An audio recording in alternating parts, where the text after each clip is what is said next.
In Ukraine, they had snipers. So basically, they were backed by Israel, believe it or not.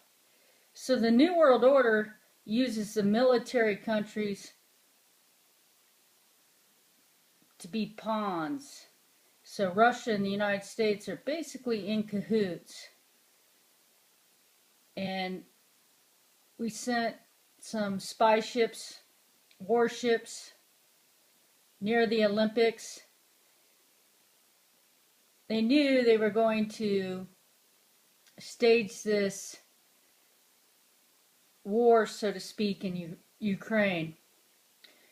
The people simply revolt. 100 of them are dead. They were murdered by snipers and other clashes as this protest took place. They immediately implemented the IMF, which is a very corrupt organization. The president resigned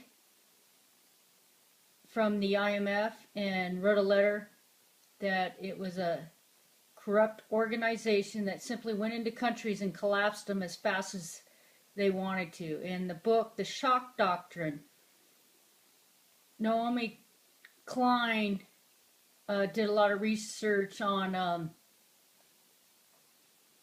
how they go about collapsing countries, economies, and that's basically what's been happening with all these countries that have been collapsed and the people have been out in the streets. In Syria, millions are out looking for or waiting in line for food. So the rabbit hole goes deep, and they use religion as a diversion. There's probably the core of the onion is probably 3 people that are controlling all of the affairs around the world.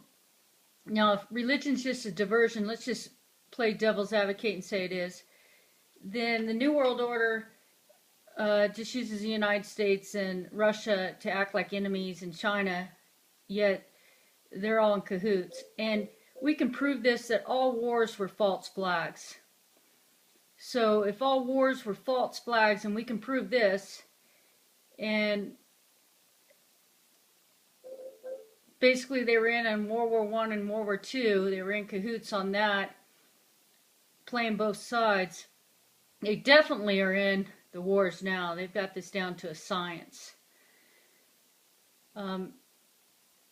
It would be almost impossible in any revolt to go against these huge ships and tanks and military might. The other issue that needs to be addressed is the fact that who's creating these revolts, and they're also saying Soros also was behind the Ukraine. So big money and these evil elites are bloody brilliant with their strategies. There's not a whole lot that people can do. The masses at one point, it seems almost impossible. Every revolution there's never been where the lay people become the leaders. Usually it's just another corrupt dictator that takes over. And we've seen this time and time again. So basically the IMF and the Federal Reserve are in cahoots, and they swiftly move in and start implementing the dictatorship and collapsing the economy and making promises that are not going to actually come forward. So, you know, I all we can do is hope and pray that you know, God exists and that these people will go to the lake of fire. Because this is such an evil situation. You know, it's awesome to revolt and care about justice, and and basically that's the root of the problem. There's injustices going on, and like here in America, it's out of control with 90 million unemployed and 50 million on food stamps.